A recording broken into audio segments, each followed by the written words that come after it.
Donald ട്രംപുമായിട്ടുള്ള മെസ്സിയുടെ കൂടിക്കാഴ്ചയ്ക്ക് പ്രത്യേകതകളുണ്ട്. റൊണാൾഡോയ്ക്ക് ശേഷമാണെങ്കിലും വൈറ്റ് ഹൗസിലേക്കുള്ള മെസ്സിയുടെ വിരുന്ന് 2025 പ്രസിഡന്റായിരുന്ന ജോ ബൈഡൻ മെസ്സിനെ ക്ഷണിച്ചതായിരുന്നു പ്രസിഡൻഷ്യൽ മെഡൽ ഓഫ് ഫ്രീഡം സമ്മാനിക്കാൻ വേണ്ടിയിട്ട്. എന്നാൽ മെസ്സി വിനയപൂർവ്വം നിരസിച്ചു. അത് മാത്രമല്ല കേട്ടോ, ലിയണൽ മെസ്സി കുറെ നാളുകളായിട്ട് പ്രസിഡൻഷ്യൽ വിസിറ്റുകളൊക്കെ അവോയ്ഡ് ചെയ്യുകയായിരുന്നു. ട്രംപിന്റെ കാര്യത്തിലും സംശയമായിരുന്നെങ്കിലും ലിയണൽ മെസ്സി എത്തി. അത് മാത്രമല്ല, പ്യുവർ ഓറ മൊമെന്റ്സ് ഉണ്ട്. റൊസാരിയോയിൽ നിന്നുള്ള ലിയണൽ മെസ്സിനെ മുൻപിൽ നിർത്തിക്കൊണ്ട് അമേരിക്കൻ പ്രസിഡന്റായ ഡൊണാൾഡ് ട്രംപ് പറയുന്നത് ഇപ്രകാരമാണ്: ഒരു അമേരിക്കൻ പ്രസിഡന്റിനും ഇതുവരെ പറയാൻ അവസരം ലഭിച്ചിട്ടില്ലാത്തൊരു കാര്യം പറയാൻ കഴിയുന്നത് എൻ്റെ പ്രത്യേക ഭാഗ്യമാണ്.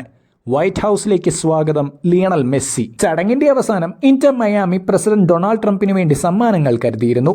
47ാമത്തെ പ്രസിഡൻഷ്യൽ സ്ഥാനമേറ്റ ഡൊണാൾഡ് ട്രംപിന് 47ാം നമ്പർ ഇന്റർ മയാമി ജേഴ്സിയും സമ്മാനമായി നൽകി. പിങ്ക് നിറത്തിലുള്ള ഇന്റർ മയാമിയുടെ ലോഗോയും അർജന്റീനിയൻ ക്യാപ്റ്റന്റെ സിഗ്നേച്ചറും ആഭരണങ്ങളാൽ അലങ്കരിക്കപ്പെട്ട ഫുട്ബോൾ ആകൃതിയിലുള്ള ഒരു ട്രോഫി ട്രംപിന് സമ്മാനിച്ചു. അവസാനമായി ഇന്റർ മയാമി സ്പെഷ്യൽ ടൈം പീസും സമ്മാനിച്ചു. ട്രംപ് ആവട്ടെ അവരെ ഓവൽ ഓഫീസിലേക്കും ക്ഷണിച്ചു.